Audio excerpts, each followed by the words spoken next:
Welcome to all my dear viewers in Samay mathematics research centre. इस YouTube channel पर maths के unique basic points पर discuss करते हैं और आज मैं फिर मैथ्स के एक यूनिक बेसिक पॉइंट्स पर डिस्कस करने के लिए जा रहे हैं और वो चीज़ है जोड़ घटा गुना भाग में सबसे पहले भाग का काम क्यों करते हैं, फिर उसके बाद मल्टीप्लाई का क्यों करते हैं, फिर ऐड का क्यों करते हैं और लास्ट में सब्ट्रैक्ट का क्यों करते हैं।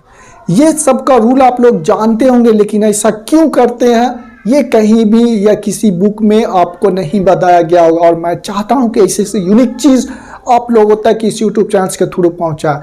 तो इसको बताने के लिए हमें एक एग्जाम्पल लेना होगा, ठीक है ना। वो एग्जाम्पल क्या लेंगे, एक फैमिली से रिलेटेड, मतलब कि एक फैमिली में पिता है और 4 पुत्र, बस इतने ही। और उसमें भी एक पुत्र के बारे में डिस्कस करेंगे। क्या करेंगे कि एक पुत्र को कितना पैसा है, इसी से आपको हम समझा देंगे एकदम सिंपल वे में। चलते मान लेते हैं कि एक पिता है, उस फैमिली में पिता और 4 पुत्र हैं। तो पिता के पास 6 लाख रुपए, यानी वो रिटायर हो जाने के बाद कुछ साल बाद खाने पीने के बाद उसको 6 लाख रुपए बचा हुआ, तो वो आप चाहते हैं कि अपने बेटे में बांट दे। तो वो अपने 4 बेटे में बांटना चाह रहा। एक चीज़ आपको बता दे, किसी भी चीज़ को आप बराबर बांटना चाहते हैं तो जितने में पार्ट में बांटना है उतने से भाग दीजिए। मतलब 5 भाई में बांटना है, जितना चीज़ मतलब 1 लाख है तो 5 से भाग दीजिए। अगर 1 लाख को 6 भाई में बांटना है तो 6 से भाग दीजिए। अगर 2 लाख को 10 भाई में बांटना है तो 10 से भाग दीजिए। हर भाई को बराबर निकल जाएगा, ठीक है। तो इसलिए हम इसको बता दिए कि आपका कंसेप्ट थोड़ा क्लियर हो जाए और आगे बताएंगे तो ईजी लगेगा। तो पिता के पास 6 लाख रुपये 4 भाई में बांटना है, तो 4 भाई में बांटना है तो 4 से भाग देना ही पड़ेगा। तो भाग देंगे कितना बचेगा, 1.5 लाख। और 4 पुत्र में हम चारों पुत्र के बारे में नहीं बात करेंगे, एक पुत्र के बारे में बात करेंगे, ठीक है ना। एक पुत्र के बारे में बात करेंगे कि एक पुत्र के पास कितना पैसा है। तो वो पुत्र को हम मान लेते हैं कि वो पुत्र क्या है, राम है। वो पुत्र क्या है, राम है। या आप सिंपली ऐसे मान सकते हैं कि राम जो है खुद घर में बैठा बैठा वो अपना माइंड में कैलकुलेट कर रहा है कि मेरे पास टोटल कितना पैसा है, कहाँ कहाँ पैसा है, उसको सबको एग्जैक्ट करेंगे टोटल कितना। उसी तरीके से इसको अभी बता रहे हैं। तो मान लेते एक पुत्र क्या है, राम है। तो राम ने 2 लाख रुपए किसी बैंक में रख दिया और बैंक वाले ने क्या बोला है कि अगले 5 साल में आपका पैसा डबल हो जाएगा। मतलब 2 लाख है तो 4 लाख हो जाएगा। तो यहाँ तक आपका ये क्वेश्चन समझ में आ गया कि प्लस कब मानेंगे माइनस कब मानेंगे। जब आप अपना पैसा किसी को दिए तो वो प्लस है, ठीक है। तो वो 1 लाख रुपए किसी दोस्त को दिया तो वो आपका प्लस में होगा।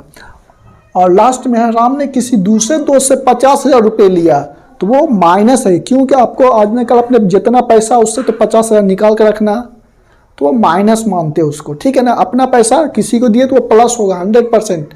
मैथमेटिक्स में प्लस कहाँ से आया, माइनस कहाँ से, इसी थ्रू से आया। अब जा रहे हैं इसको मैथमेटिक्स वे में लिखने के लिए और मैथमेटिक्स वे में कैसे लिखा जाता है और मैथमेटिक्स वे में क्यों सबसे पहले डिवाइड का वर्क होता है, फिर मल्टीप्लाई, फिर ऐड, सब्ट्रैक्ट। अब जा रहे हैं दिखाने के लिए। तो मैथमेटिक्स वे में हम लिख लेते हैं। तो कह रहा है कि राम ने 2 लाख रुपए किसी बैंक में रखा। तो 2 लाख रुपए किसी बैंक में रखा, वो कितने साल के लिए, 5 साल का। बैंक वाले ने क्या कहा, 5 साल बाद आपका डबल हो जाएगा। तो इसको मैथमेटिक्स वे में कैसे लिखेंगे, यानी डबल हो जाएगा तो 2 से गुना कर देंगे, यानी 2 गुने 2 लाख। और कह रहा है कि राम ने किसी फ्रेंड से कर्ज लिया। आप माइंड में एक चीज़ सेट कर लीजिए, जब भी कर्ज लेते हैं तो उसमें आपको वो माइनस से पैसे कैलकुलेट करना, ठीक है। अगर आप कर्ज किसी को देते हैं तो वो प्लस से कैलकुलेट करना, क्योंकि दिए तो वो आपके पास आएगा पैसा और आप कर्ज लिए तो आपको देना होगा, अपने जितना पैसा में इनकम है उसमें से निकाल के देना होगा। तो इसीलिए कर्ज अगर लेते हैं तो माइनस और देते हैं तो प्लस। तो 50,000 रुपये वो किसी फ्रेंड से कर्ज लिया, तो इसीलिए उसको माइनस से हम डिनोट करेंगे। और फिर वो 1 लाख किसी फ्रेंड को कर्ज दिए, मतलब फिर वो आएगा रिटर्न किसके अकाउंट में, राम के अकाउंट में, वो राम के अकाउंट में ऐड होगा, तो इसीलिए उसको प्लस लेंगे। अब कह रहा कि राम के पिता के पास कितने, 6 लाख, उसमें से राम का कितना हिस्सा होगा, 1.5 लाख। तो हम 1.5 लाख डायरेक्ट नहीं लिखेंगे, तो उसको लिखेंगे 6 लाख डिवाइड 4, मतलब उसको 4 से डिवाइड करेंगे तो वो कितना आ जाएगा, 1.5 लाख। तो 2 तरीके से हम लिख सकते हैं ना, यानी 6 लाख भाग 4 मतलब 1.5 लाख, या डायरेक्ट लिखेंगे तो वो भी 1.5 लाख। अगर हम डायरेक्ट लिख देंगे तो डिवाइड का काम ही नहीं होगा। डिवाइड का काम नहीं होगा तो हम कैसे बताएंगे कि डिवाइड का वर्क पहले क्यों करते हैं फिर मल्टीप्लाइड। तो इसीलिए उसको इस फॉर्म में लिखे, इसको भाग देंगे 1.5 लाख आएगा, ठीक है ना। तो अब जा रहे हैं एक्सप्लेन करने के लिए कि डिवाइड का वर्क पहले क्यों करते हैं।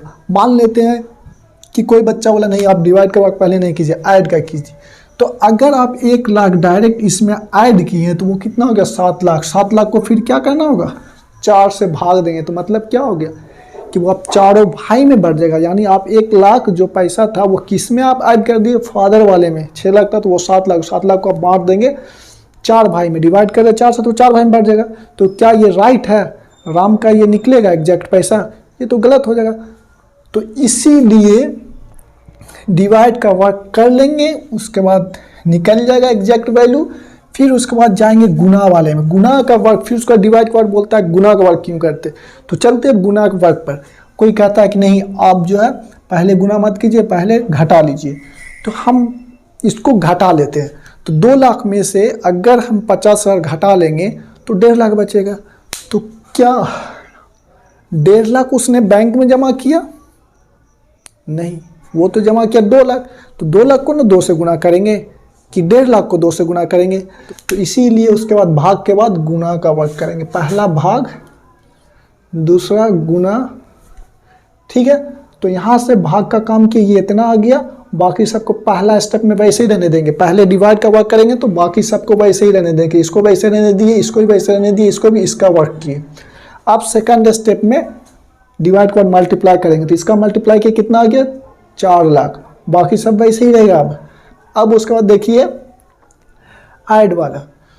तो जो जो प्लस वाला उसको ऐड कीजिए। ये प्लस है, ये प्लस है, ये सबको ऐड करेंगे तो 6.5 लाख होगा। और लास्ट में आप कर्ज वाले को देना कितना 50,000। तो 50,000 देंगे तो वो कितना आ गया 6 लाख। अगर आप इसको ओरली भी कीजिएगा तो आपका इतने ही आएगा।